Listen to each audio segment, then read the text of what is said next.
Сәлеметсіздер ме, құрметті оқырмандар, менің есімім Гүлдана Жанәліқызы. Бүгінгі айтатын тақырыбым ларингит. Ларингит дегеніміз бұл жұтқыншақтың жедел инфекциялық ауруы болып табылады. Бұның қоздырғыштары вирустар. Ларингит кезінде қандай алғашқы көмек көрсететініміз туралы сіздерге айтпақшымын. Біріншіден, бала күндіз өте активті түрде ойнап, жүгіріп, күліп, секіріп жүруі мүмкін. Ал түннің бір уағында бала мазасызданып, жылап, ентігіп, құрғақ жөтелменен, өкпенің сырылдарыменен бала ояну мүмкін. Тіпті жөтелдің өзі ит үрген тәрізді жөтел естілуі мүмкін. Сол кезде біз қандай көмек көрсетуіміз керек? Әрине, ең біріншіден біз ананың тыныштығын қамтамасыз етеміз. Анасы бірінші тыныш болу керек.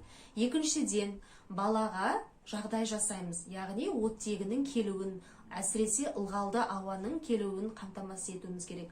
Егер де үйде ылғалдандырылатын аппарат болатын болса, соны қосамыз. Егер ондай мүмкіндік болмаса, ванна бөлмесінде жылы суда ағызып қойып, баланы отырғызамыз. Екінші кезекте бізге осындай аппарат керек болады. Бұны небулайзер деп айтамыз, яғни баланың осы арқылы демалдырамыз. Бұндай ғана түрі емес, бұның түрлері болады.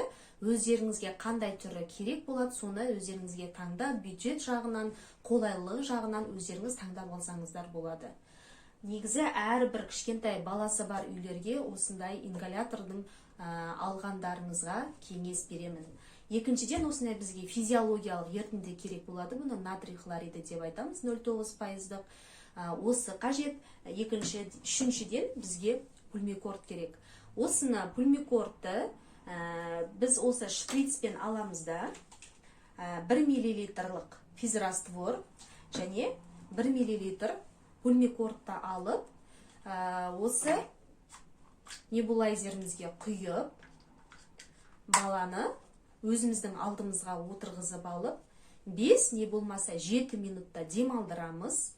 Әрбір арасын 20 минуттан 3 реттен бала демалу керек. Одан кейін баланың жағдайына қарайсыздар. Егер де балада демалуы қиындап бара жатса, ентігуі болып жататын болса, ең біріншіден осындай клиникалық белгілер пайда болған кезде, біріншіден жедел жәрдем шақырыңыздар. Негізі бұл ларингитті көп жағдайда үй жағдайында емдеуге болады. Яғни өз беттеріңізше емес, педиатрды шақыртып, қарап тексерту арқылы үй жағдайында емдеуге болады. Ал егер де ларингоспазм болып жататын болса, ол кезде міндетті түрде стационарлық емді қажет етеді. Егер де менің сіздерге берген кеңесім сондай қажет болып жатырса, лайк басыңыздар, комментарий жазыңыздар, подписация бөліміне өтіңіздер.